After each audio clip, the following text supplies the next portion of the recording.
Oh, just let me That clock keeps ticking like a metronome in my Welcome to this week's episode of the Tell You What podcast, and it is proudly sponsored by RainbowCompetitions.com. They are a brand new competition page. You can see it on the screen here right now. They're only starting out, so your chances of winning are very, very big. We are privileged to share with you our discount code, which is Tell You What 20, which is 20% off any of your orders. You just put that in where on the website where it says any discount codes, and yeah, get yourself entered in. Do what I do.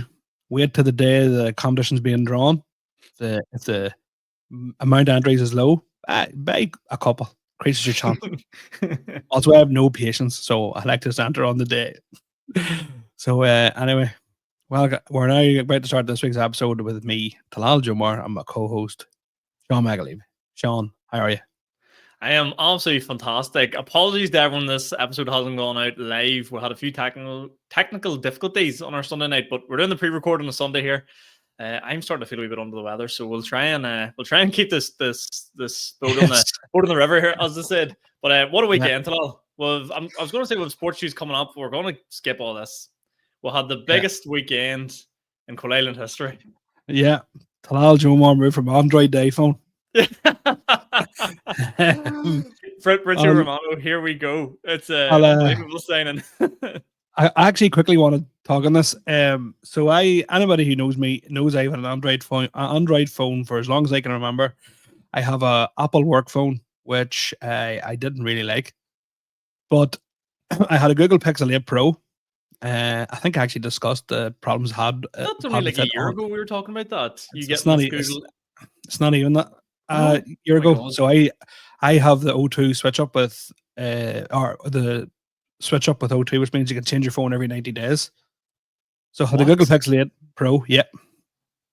Hated it. No, didn't hate it. It just Bluetooth connections were always ropey with it. I researched it to death. Yeah, no one issue. I then got a Google Pixel 9 Pro, whatever the hell that is, and same thing. Bluetooth connections were better, but not great. For someone who listens, a lot of music has Bluetooth headphones on nearly all the time. Disaster. Mm-hmm. And it just started to get a bit slow, a bit clunky. And I went, you know what? Now's the time. And see, last night, when I say as angry as I've ever been my whole life, it is as angry as I've ever been my whole life. Totally forgot that different operating system, different everything. I have everything saved to like my Google Drive. Yep. And so all my contacts, all my everything. Thankfully, I had everything backed up, but see, re-downloading all the apps, trying to remember 40 passwords. Very angry. Yeah. You just have to restart again. You just have to hit the reset button and go like, yeah, just email me all this here stuff, and you have to start back at square one. I hate it. And I must my Apple. So I had an iPod Touch when they came out. Do you remember what the iPod Touch was? So I had one of those, and my account must have been hacked, and I was unbeknownst to this effect because somebody must have been trying to like buy stuff, but because I had no like payment method, so whenever as soon as I assigned a payment method, I got all these like ding ding ding ding, you've been billed, so I could build about 10 quid. Fuck. Right, but one of the funniest things is, so it was 2010. This guy was trying to buy this stuff. He must have given up. But the first notification came through was, do you know the song Waving Flag by Kanan? Yeah. So that I was like, what the fuck? I was like, this is mad. I must see all these different apps and all mad.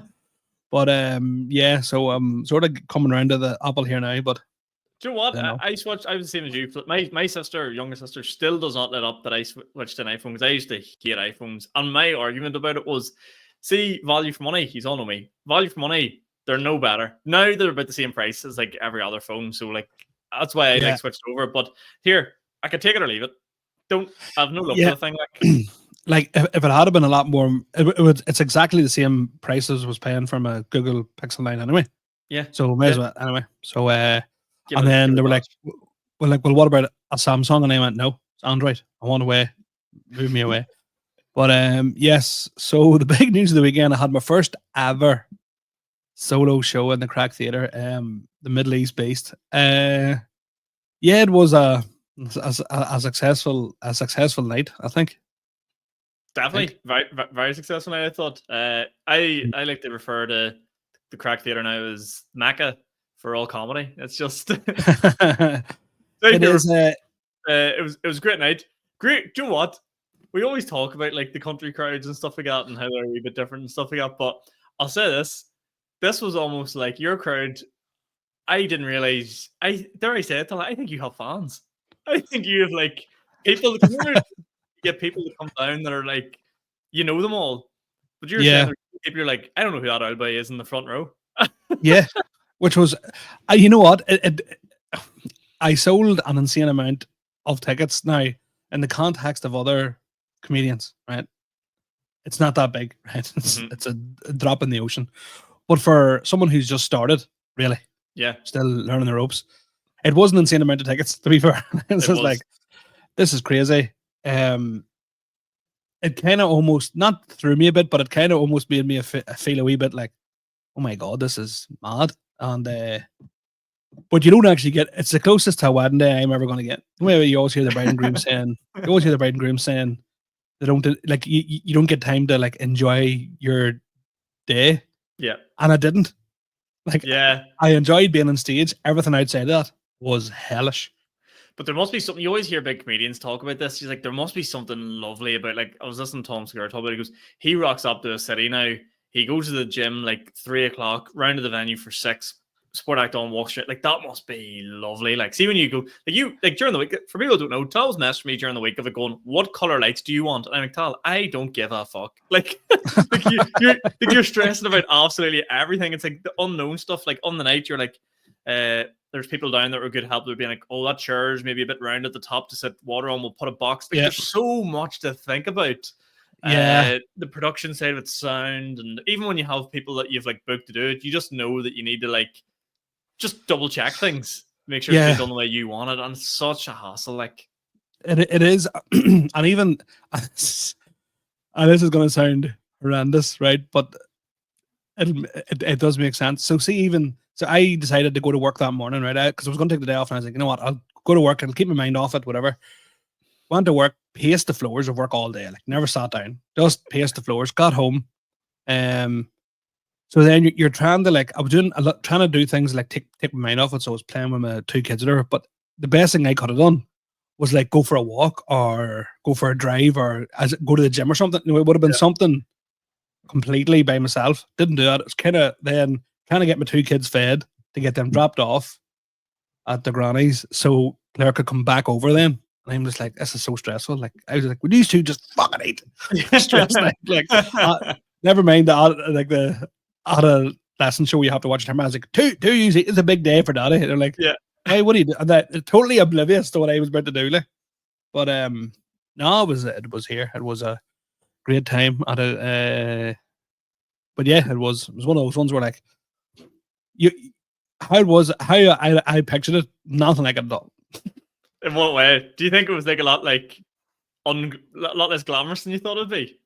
Not really. It was kind of those. I didn't think it was going to be a stress. I thought I would have been able to handle handle better. I don't know if you've actually seen. I was full on praying at the side of the You wouldn't have seen. You were on. I wouldn't have seen. Stage. I was full on praying. Like I was full on doing the hands of the face, the whole lot. I was pulling prayers out of my ass. I haven't said since I was about 3 years of age. I wore this all given to me. I do not know. But and then you just, this is another thing that happened to me. And I have to remember. See, when I went on stage, right? I put my hands in the air. Yeah. Could not for the life of me bring them down. Because I went to give you a fist bump. Do you? Yeah. You probably, and I could see your hands were like up here. I was like, he's gonna blank me here. How dare he? And Sean, no word of a lie. I was like, my hands need to come down, and they could not come down. Nothing. And then, but no, here, look, it was a great night, and thanks for. I was set up well. I'd a good man to get the crowd ready, and then. Well, I didn't really want to talk about this, but I think I might. Let me tell you something. I went out there first over the trenches, Mac Levy, as always. If there's any man gonna get stuck in, it's me. But oh boy, it took me a minute to get them going. If he's at the gig, I think at one stage I actually went out and I was, this isn't going well. Them words came out of my mouth at one stage, and it wasn't even that it wasn't going well. I was just, I was trying to play it really cool with you the whole day because I knew how stressed out you'd be, and I wanted to be the one act of calmness sort of thing, and but like Yeah. thing. But fuck, I was stressed. I was like, this goes bad. This is all on me, basically. But no, it went well. Everyone got on board. I met one guy that I was doing crowd work with. I don't know if you heard it, but he said he made signs. Did you hear this? Oh, I was in my head going, give Sean something. Give him the absolute something. Heart. This boy, arms folded, second row. What do? I make signs. Oh, fuck, what kind of signs? Just signs. I make a sign with any sign you want. And then he didn't even start. He stopped answering verbally and just started going like, like just grunted up. And I was like, lad, come on. I know, give you something, but then Kieran Franco came on, done well, and then the second half, you were your first half, you done better than you think you did. No, I definitely did. And that's what keep going on. It wasn't about me, so I didn't really care. Like that's the way comedy nights go. It started off a bit cool, but I don't know. I just expected do you know when you expect it to come out and just be like, bah, and then it wasn't, and I was like, yeah, absolute fire, yeah. It was like Anfield. Once to sing, you never walk alone. They go quiet. Do you know what I mean? And you got to give them something to get going again. I actually think it was kind of. I think there was a lot of nervous energy in the room, as in like because I'd probably friends and family and stuff. They were all probably nervous for me, so everybody was a bit touchy. Yeah, everyone was. That makes sense. There was definitely like a sense of like on edge here, like yeah. Take this the right way, but it was set up as like an FA Cup third rounder, Joe. A Premier League side against a championship team shouldn't be beat, but there's just that wee feeling you're like, oh, what if it goes wrong here today? But, yes. Thankfully, that wasn't the case. I have to say, I don't know. You look like you had a lot of fun on stage once you get out there and you sort of settle down and got the hands. Once you got your hands down, no, I did really enjoy it, and then obviously, but it's mad because I'm not really that much of a. It takes a lot to get me emotional. If that makes sense. And then there was at certain times throughout the set, I got a wee bit. It was one time I kind of went, "Oh, you're about to go here, Tla," and I made a real shite joke. I remember I was a really bad like throwaway line, yeah, and I did almost like a when you get like a lump in your throat, yeah, and I was like, "Oh, Tla, you're gonna go here, and there's gonna be no," and I was like maybe 10 minutes from the end, maybe, and I was like, "You can't start crying now. You have another 10 minutes to do here." What have we done? Much you just break down crying. And I was just like, "Oh," and I remember I went, I'm getting a bit emotional here.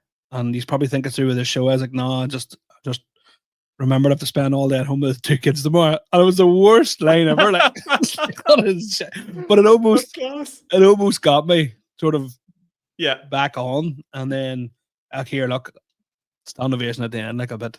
But if you watch my reaction, and actually somebody had it on their their Facebook. I don't know what to do. No, you don't.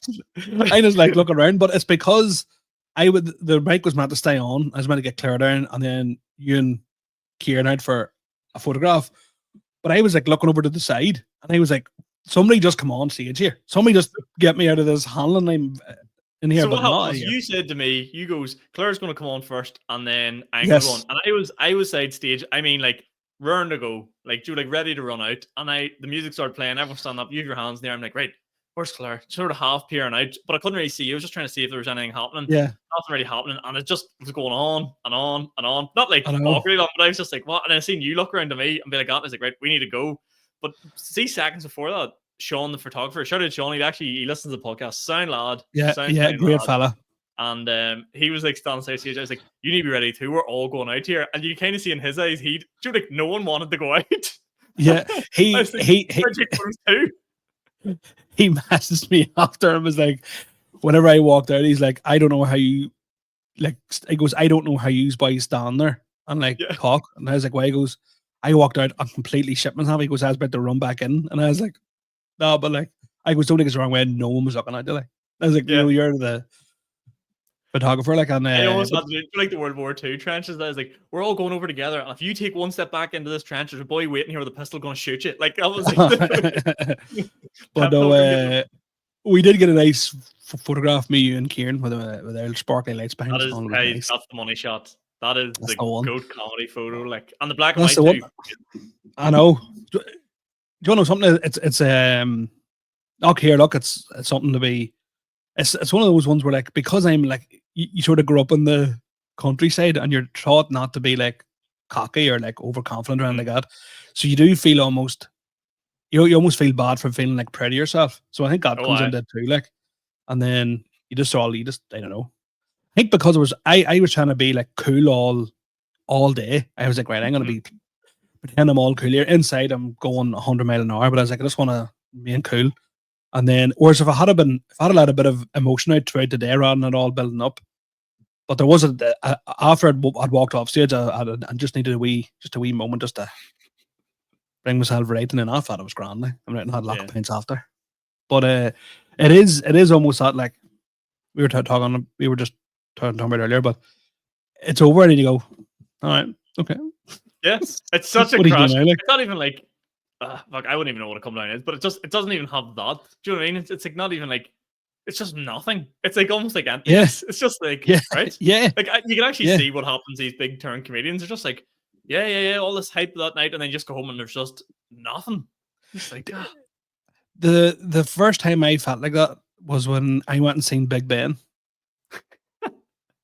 I expected it to be bigger and more gold. I remember the first time in London, looked at Big Ben and went, all right, there it is. Yeah, okay, grand. Cool. Looked exactly like it does on the HP bottle. Yeah, brown sauce. That's what next? You know what I mean? Yeah. But no, here, look at just a quick thank you to everybody that bought a ticket. And but yeah, so tickets on sale for next year's show, folks. Get them bought. Be a few years yet now. The only thing is, I think it's a good enough show. The problem is, I only get to do it once. Do you know what I mean? I don't know. I've actually discovered this with a few bits. Like, I've kind of like revived a few bits. Like my Galgorn bits, and it's like it's 3.0 version, and it's getting like better and better. So I think the show you have, like, is really good the way it is. But I think, imagine you did that show in like 10 years time. Like, I know you don't want to be doing the exact, but it will evolve.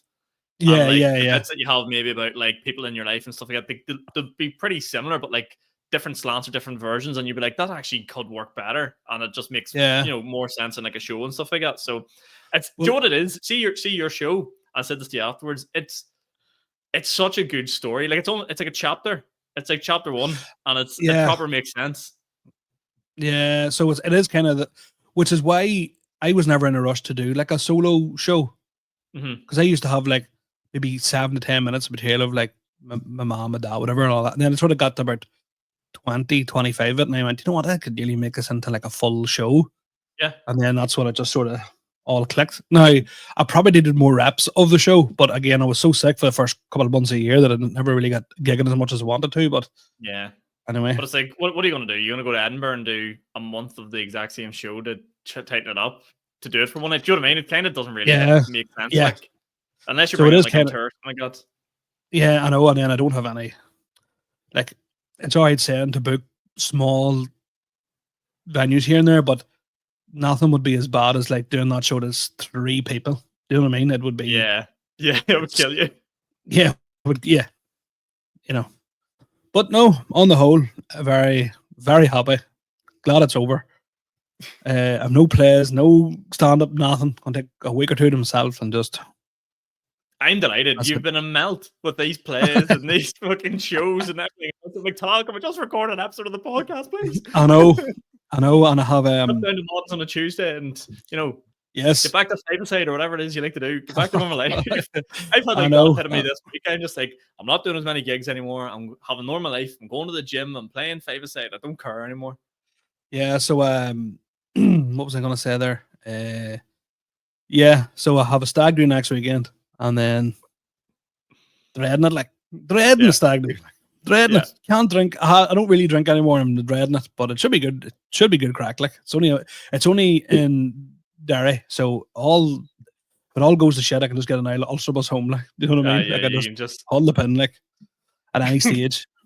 So, but it's a 3-dayer. So Ooh. I've never been on a stag do before. they are. I've been on a couple. This one's going to be really weird because I'm groomsman, right? So he's like one of my bestest mates. But he has such different friend groups. He's kind of very similar to me. So he has friends like me and a couple of other ones who are like dads. Mhm. But again, then he has friends who are just lads who just love partying. Yeah, that's And then recipe for disaster. Like, he has other mates who are absolutely minted, and they'll be like, "No, we're not going into this bar." Like, and if they are, they'll be ordering like £200 range of like vodka, or whatever. And going, I yeah, know what, like, so it's just a recipe for disaster. But I Mhm. always think that out of the darkness, there's always like new friendships formed on like a stag do of somebody you might have like sort of known for 5-10 years, and then you actually go out with them and they're actually fucking all right. yeah, they're dead on. So, but I've been on a couple of stag do's now, to be fair. But the best one was everyone was in Cardiff. Class. Cardiff's lethal. Really? Yeah, lethal. You never hear of Loved it. anyone going to Wales. That's such a unique place to go to. And tell you even better, it was a Rugby World Cup was on. That At the even time. more for a recipe for disaster. Like, that is actually it's got And written all over it. but here was so I was sharing a room with the guy, and I didn't get in about 4:30 in the morning. He was already in bed sleeping, snoring real bad, right? It was kind of a race between me and him who was going to go to bed first, because whoever got to sleep first the other one was never going to Yeah. sleep, because we're both big snorers. And he obviously won that race. So at about 7:30, after tossing and turning, I goes, fuck this, into the shower. I goes, go down the street, get a coffee somewhere. But as I come out of my hotel, there's the Walkabout bar. It's called, they're like a chain of bars throughout England. I think they're an Australian. That's an Australian thing. Seeing this guy stand with a pint of beer. And I went, is that bar open? He's like, yeah. He goes, it's 8 o'clock in the morning. He's like, yeah. Because of the Rugby World Cup. Come 11 a.m. Come 11 a.m. I am absolutely wasted. You know what I mean? So I had so while everybody's getting ready to go out about 2 or 3 o'clock, I'm going to bed. That's class.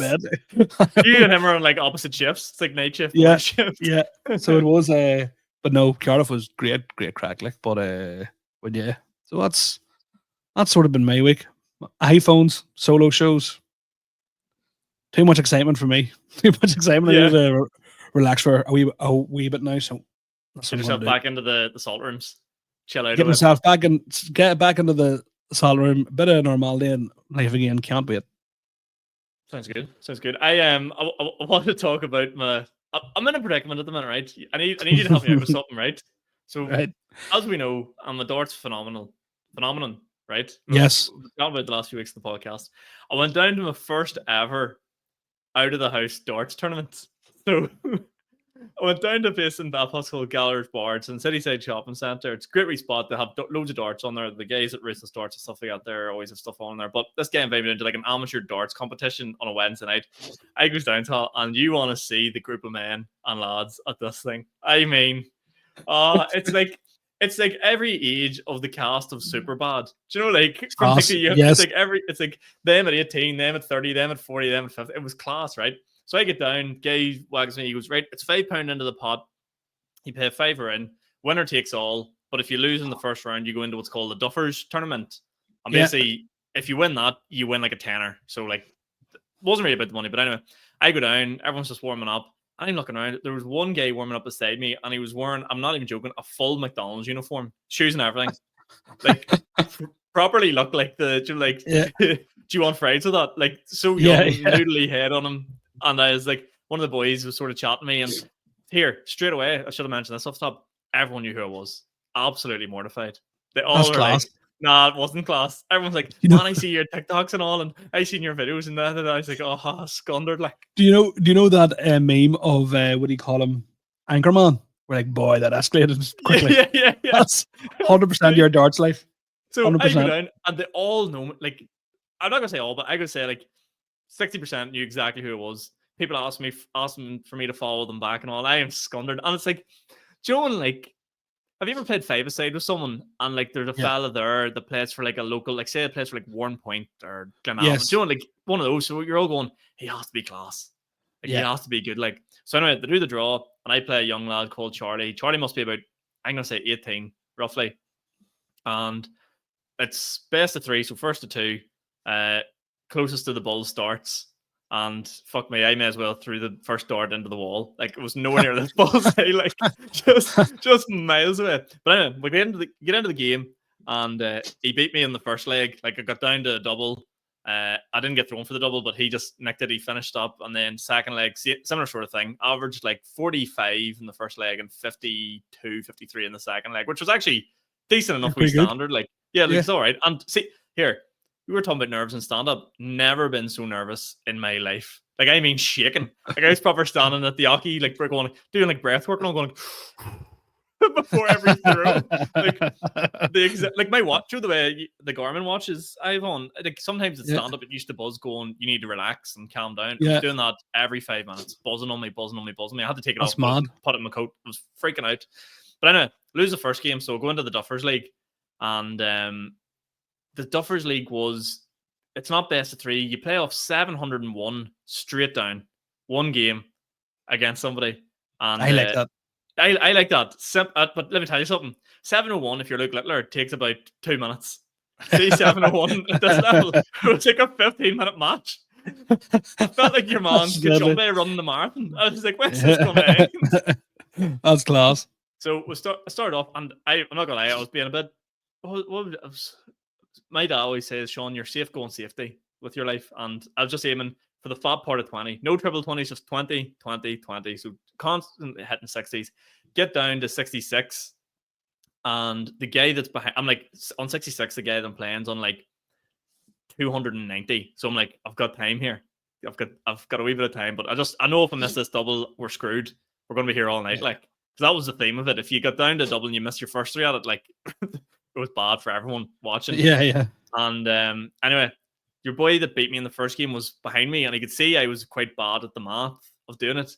So he goes to me, if you hit triple 10, it leaves something. I can't remember what he said. He goes, aim for triple 10. So aim for triple 10, miss, obviously, hit a 6, leave 60, and then I hit 20. Like, I couldn't do the math in my head at this stage. I'm like, what have I left? 20 left. Aim for 20. And he goes, you've double tops left. And he didn't even have the words out of his mouth. And bang, straight the double 20. Checked out 66. But this is what you can't train for. I let out this, come on, the massive roar in the Duffers League. And everyone's like looking at me. And I'm like, what's the etiquette here? So I had to turn around your man and like shake his hand. But did like the bro sort of hug thing. And you just tell he was like, you're a fruit, like, yeah. That's class. And so won that game, go into the next game, play a guy who's probably more my average, throwing like 50s and stuff like that. And he got down to finish just before me and checked out. And I lost that game. But all I wanted to happen on Wednesday was get a win, and I can retire. I can leave it at that. Like, but this is the problem I'm having. That was the cup week. This week starts the league. Right. Go in the league, Sean. No. I can't go into the league, right? Because if I'm in this league, I already spend a lot of time in pubs. I don't see a lot of daylight these days. I'm getting whiter and whiter as the days are going on. Like, and if I'm doing this Wednesday league, I'm in it for the long haul. You're only thinking like that because you're starting to come down with something and you're not well. So I'm telling you. Yeah, maybe. Once I get a bit of clarity. Once you're fully fighting fit, Sean, I'm telling you, you are ready to go. But you know what I'm really afraid of? So I didn't drink on Wednesday, and I know for a scientific fact this would have made me better if I had a pint. Like, I would have played better. Like, and I just with stand up, I've tried drinking while doing stand up, and it doesn't really help. I know for a fact, but I'm afraid of getting like 3 pints in and being class. Like, imagine you have 3 pints and hit a 180. You're going, I'm absolutely doomed here. Like, but I think it's a bit like. Because I think the problem the way darts players put on so much weight is because they probably drive, whereas you probably walked to that gig, I'd imagine. Yeah, I walked. It was an hour walk from my house. Hey, exactly. You're burning the calories off, Sean. Just you go down and take your 4 or 5 pints. Telling you. And here's the other problem I had. The first thing you asked me when I went was, "Did you record anything?" And I was like, "Imagine me rocking down there with a tripod. Like, there's no way in hell." I'm thinking if I do the league, if I'm going to do it, I should go all in. I should record everything. And because normally I set the camera up in front of me with a dual camera, and I can't do that there, obviously, because it'll be off button. So I can put it right behind me. So you kind of get like my back ahead throw on the board in front. But imagine just like, I just can't imagine setting up a tripod and getting bait. Like the shame of it's like just seeing like a prop comedian. Do you whenever they die and have to pick up like their balloons and their fucking props? Yeah.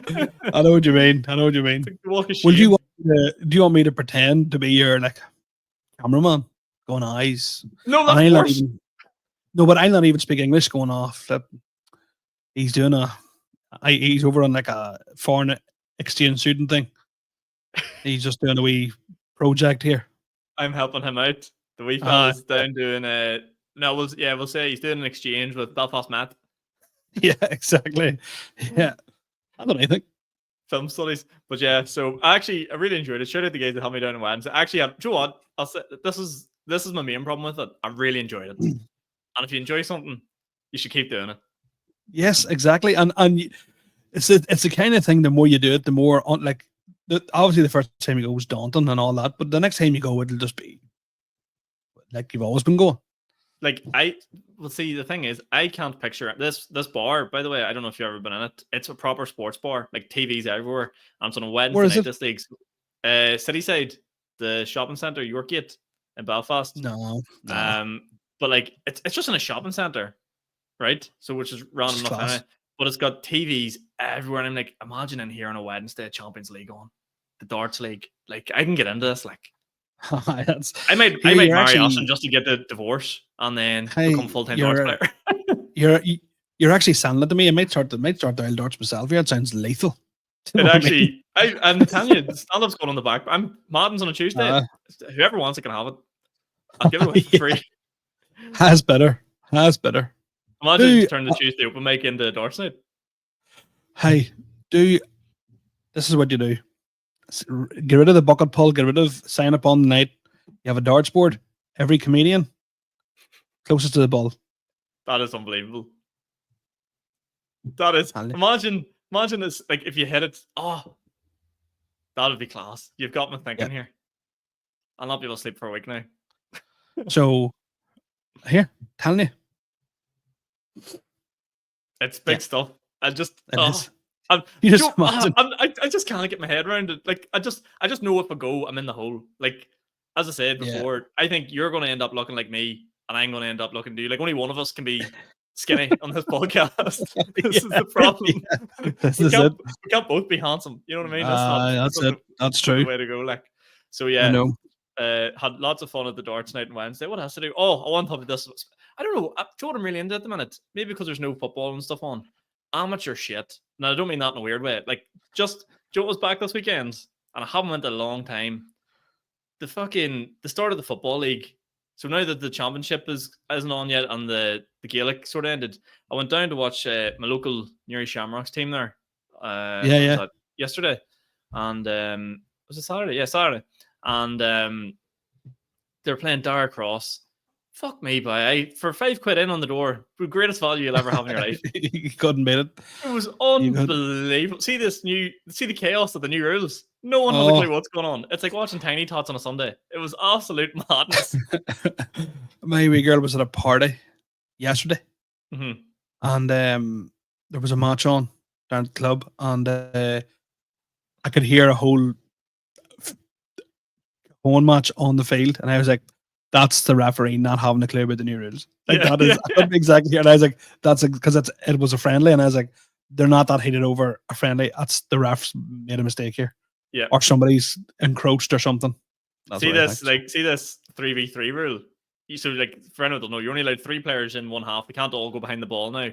So, but it's absolute chaos. Like the referee obviously can't see it, but then there's obviously someone on the other team touting. Go like, they have only 3 back there.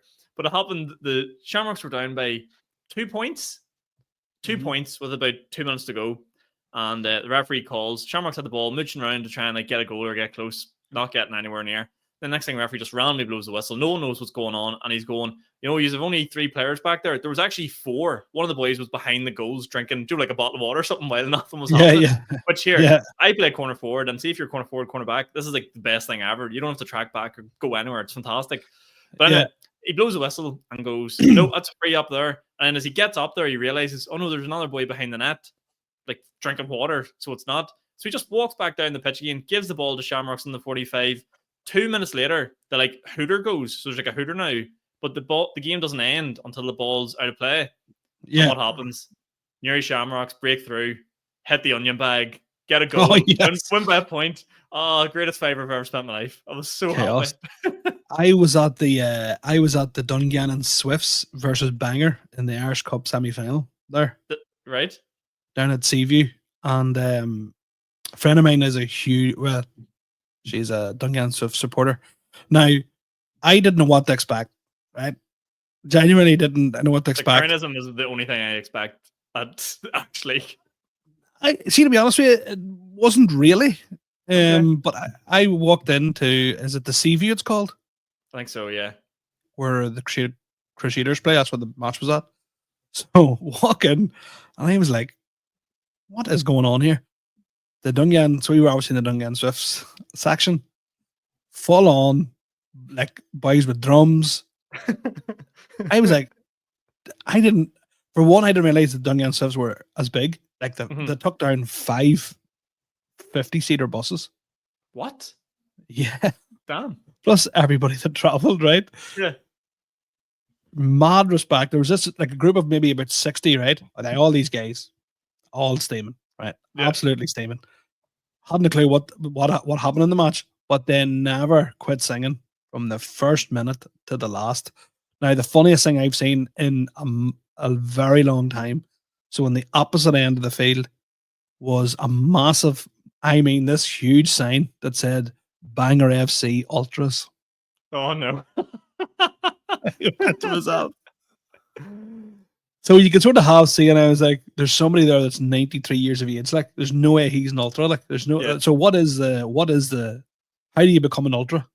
Bangor is the most middle class place on earth as well. Like it's like a retirement park for people in their 60s that have done well. I know. So I was sitting down. Before the match started. Right, we were there maybe 10 minutes before kickoff, and the tunes are playing in the stands. I was like, is this a rave or is this? It just was totally blowing my mind anyway, right? But my friend was like, who do you want to win? And I went, Dungannon Swifts. Goes, why? And I goes, because I had a shy gig in Bangor a couple weeks ago. I want to fucking beat out of them up. And some of the chants were like, somebody was actually wrote, because I didn't think they would have had actual chants. Yeah. Of course proper full on song. And I was like, this is lethal. So Bangor are championship and Dungannon Swifts are Premier League or whatever division, however it is. Bangor shite, like absolutely crap. Like I mean, crap. Like I text a friend of mine going, "You could definitely play at this level." Like no way. and he's 38. I was like, "You 100%. You're far back." Like the 2 centre backs for Bangor, I was like, "You're better than these 2 centre backs." Like hands down. Like, and there was a guy called for Dungannon Swifts called Leo Cruz. Right. Leo Alves. Unbelievable. Santiago Munez, was he? But like I was just like, he is too good to be playing at this level. Yeah. And he's running ring round. Now Swifts only won 2-0. Should have won by about 10, but there was a wee ropey sort of period where Bangors were putting the pressure on. I was like, please don't score. I don't want to sit through extra time here. Yeah, soccer's when you're not fully invested, soccer's a long sit. Like, oh, it's horrendous. It's awful. Also, if we've said we're talking sports, but the FA Cup weekend there, get rid of extra time.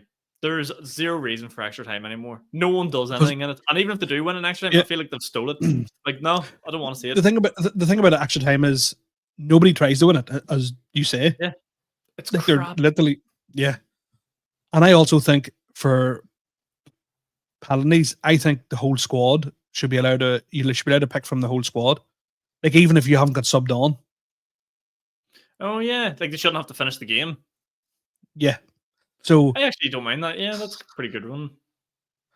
or it should be the penalties. I think should be like to make it more exciting. I think they should do is so you have your squad list and the first 5 names picked out of the hat. That's who takes penalties. No. You can't. Here, you've been hanging about with me too much. You can't random bucket pull the fucking penalty shooter. No way. But I just think it would make it more exciting. Like you We're imagine bucket puller way to the top. Where me and you. imagine you're the sub goalie. You've just like you would call him for Ross Turnbull for Chelsea. Yeah. Never played a minute. Won every trophy on the sun. Imagine Champions League final. Ross, you're taking the first penalty. Oh fuck. Oh no. Class. But the FA Cup, I actually think the League Cup's now maybe over because if you look at the teams that were left in the League Cup compared to what's left in the FA Cup. Yeah, well, they've also had like a massive hammer blow with this new FIFA World Cup thingy that's in to that like club one because they showed a list of like tournaments and like the prize money. The Carabao Cup is like 5 million. The FA Cup's like 7 million. Then it goes Premier League's, I don't know, whatever, like good amount of millions, like maybe like 100 million or no, like 50 million or something like that if you want it. And then it goes this Champions League 90 million, and then this Club World Cup is like 100 million if you want it. So it's like just another tournament that shits on how like who cares about winning the FA Cup apart from the I still love the FA Cup, but it has lost a wee bit of its sparkle. But the problem with it is the problem with so much football now, as we just touched on here, is there's no invested interest in it. No one cares. Like it's very. I would sit down and watch the old Gaelic game. Like you'd watch an Ulster final or stuff like that there, or All Ireland quarter final because you're like, oh, I'm interested to watch this, see who gets through. Yeah, it doesn't feel like any jeopardy with like a FA Cup. If it's like if I'm watching Chelsea versus Luton, I'm like, I don't care about this. Yeah. No one. Which is whereas if it's like a big team and say Gaelic, say it's I don't know Dublin versus Down. For talk's sake, like Down should never win that, but you might stick it on and go here, upsetting the cards. Like I'll be a bit mad. Yeah, which is why I was a fan of the Super League. You dirty rotten. Here, Riyadh season. I was trying to think of the word there that wasn't derogatory, but Riyadh season's the right word. Yeah. Yes. Money. But to me, it's like, do I want to watch Southampton versus Wolves, or do I want to watch Real Madrid and Barcelona once every month? Yeah. And I watch the best players at all times. Well, but see, anyway. I would love the Premier League to go the route of like NFL does. I don't know if the NBA is the same, but it's like they just have a Super Sunday. There's no Super Sunday, and it's like, a couple of crap teams play. It's everyone plays, and it's scheduled out from 9 in the morning to 9 at night. Yeah. And that's to me. Yeah, and I also think get rid of transfers, as in get rid of being able to buy a player. So, which I think is going to happen because players are getting their stupid money. It's going to get like almost impossible to like sign a player. So what I think is, especially because that's what they're doing in the NBA, which I actually quite like. So, for example, say Arsenal wanted Erling Haaland, right? Arsenal go to Man City going, right, we want Erling Haaland. Man City would go, right, but we want Bukayo Saka plus 4 of your top youth prospects. Yeah. You got to trade for everything. Bring that in. Yeah. I actually think that would work because if you have, even if, for example, say like, I don't know, some mid-level team like Man United came to Arsenal, came to Arsenal and went, like, who would make them better? Like if they came looking, Ben White would be United's best player, right? We go, right, well, we want Bruno Fernandes. Yeah. It's a win-win for both teams. Yeah. The money element just doesn't really make any sense because it all kind of nulls itself out now with financial fair play. Everyone can only spend so much. That's actually not a bad idea. I love how we try and fix football every week. It's never going to change. Never ever going to change. Like, it's broken forever. We're like, they should have a draft. Like, did you watch? Did you happen to watch any of the NBA? The Lakers and the Bulls. Yep. Is that the finals? No. That's just a game. Regular season game, yeah. Oh, because I thought it was the finals because the ending was obviously LeBron had a bad turnover. They go up and score from like the half court. Oh, it was mad. Great stuff. And also, but did you watch the last 10 seconds of that? So Bulls go ahead Austin Reeves then puts him ahead, and then your boy scores from the logo. It's insane. But this again, this is the problem with basketball and why I have no interest in it. I watched the last 10 seconds of that sport, got everything I need out of it. No, it is great once you get into it. But again, you need to have. It's because I'm invested in LeBron James. True. Yeah. And there's actually a couple of new players that I quite like as well. I also quite liked watching the Warriors as well, because for 2 or 3 years, they were so good that like they would get bored and do crazy shit. Like Steph Curry would be hitting shot, like he would take it around a player 3 or 4 times and then shoot. Yeah. And he would which is an insane thing to be able to do. He would shoot before the ball's even near the hoop, would turn and run the other way. Yeah, that's class. And I'm like, it is cocky, but it's kind of like, that's class. Like, and you're good enough, and he's done it enough times to like justify it. Yeah.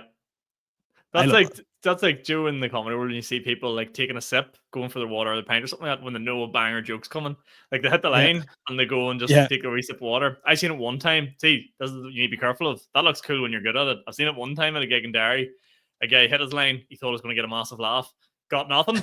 Already committed to the water. So he had like this long walk over to the water in silence. And you could hear him like sip the water, sit it back down. And he's like, and I was like, that's not the time to do that. That's harsh. I'll tell you. Oh. So as you know, Sean, right? We are new to the whole stand-up game, right? We have had rough nights behind the mic. And we will continue to have rough nights behind the mic. But the roughest moment I've had, right, and I've had some ropey nights, right, was when I first started doing my South Africa bit. Yeah. It was doing really well everywhere. It hadn't even got a chuckle once or twice. It was always like big laughs. Mm-hmm. Comedy competition in Pugs, I think. And I was struggling, like I was having a bad time, right? Yeah. And I was like, right, I'm gonna win them back here. And I put me all into this South Africa bit. And my last line I do in an accent. Yeah. And I almost over accentuate. No when you're like over accentuating the crowd to go, this is really funny, laugh. Yeah. And I do the bit and fully commit to like a lean forward with like a hand movement like this. Oh, right? No. Fucking silence. And it's the only time I've ever went, oh fuck, I am no good at this. like I literally went in the crowd going, fuck, is this cat? It's just like, oh. I had do you know what? You just give me. I blanked this memory from my mind. I had a similar experience. There was a gig happening in the Black Box. It happens like on New Year's Day, I want to say. And there was loads of comedians on it. Like loads of comedians looked up to it. Like Vittorio Angeloni was on, William Thompson was like loads of big comedians. I was like, oh fuck. So I don't know why, but I decided to do a brand new 7 minutes. Never even uttered the words of my life. First time I was on this stage. And the whole bit was about Chinese food. You know, I have an obsession with landing this bit about Chinese food. I haven't nailed it yet, but I'm going to get it one day, right? But the bit was about how when you're ordering a Chinese, like basically the guy is called Alan, but his name's not Alan, blah, blah, blah. Yeah. But how they've got like, they pick up like parts of our accent, which is the bit I love. So I get them to recite the order back and I'm doing a full Chinese accent, being like, fried rice, chicken, like all that there to the mic. And the end of the bit is like when he goes to put the phone down, and I'm like, "How long will that be?" And he's like, "I'll be 15 minutes, no bother, lad." And he puts the phone down, and not even a breath in the place, just absolute silence. And I was like, "Right, guys, that's me. Thanks very much. See you later." Then do you know what my plan that day was? Go home and get a Chinese. Didn't even get one. That's how sad it was. It's like, get McDonald's instead. I'm heartbroken. It is. There is nothing as bad as that, though. Oh, it's so grim, like. It's so grim, like that's why. But that's why I'm sticking to the darts. That's why I'm announcing official. No, not really. We'll see. Tune in next week to figure out what the hell I'm doing in life. I'm having like a quarter life crisis this week to see what I'm doing. But I'm starting to feel a wee bit under the weather. So will we try and wrap up here? Do you have anything you want to touch on before we go? Premier League's back. Bukayo Saka's back. Here, the Champions League. We play Fulham on Tuesday. Guarantee he doesn't start. Or here, come on. I hope he doesn't start because he is probably not fully fit yet. But I don't know. I'm just gonna enjoy the next couple of days until Tuesday, just before I get my heart broke again. Because it's been a welcome break having no Arsenal to ruin my Exactly. weekends. Although But, I agree, no. we're going to win the Champions League. I have one thing to plug. Solo show's Mhm. done. We don't talk about that anymore. Thank fuck. So head of the O'Neill, right? I'm on the lineup. Mark McCartney's on it. Mickey Bartlett, Connor Keys. I'm forgetting somebody. Apologies, but yeah, get tickets to that. It's on the Did you say 2nd Connor of May. Keys? Yeah, I can't remember. maybe who it's that just us is. three. Is it Mickey? Yeah, No. so Mickey, Mark, Connor, Keezy. and me. There you Casey, go. yeah, there you There are. you go. It's going to be a great night. It's after Saturday. See how much he cares when it's not his own gig? Doesn't Yeah. Yeah. Oh, So it's gonna be a fun night. So get yourself down to that. Good stuff. Good stuff. Guys, nothing for me to plug. I'll be back next week. And apologies about the late episode this week, but we'll see you all very soon. Thanks for watching. Good luck. See you. Oh, just let me. That clock keeps ticking like a metronome in my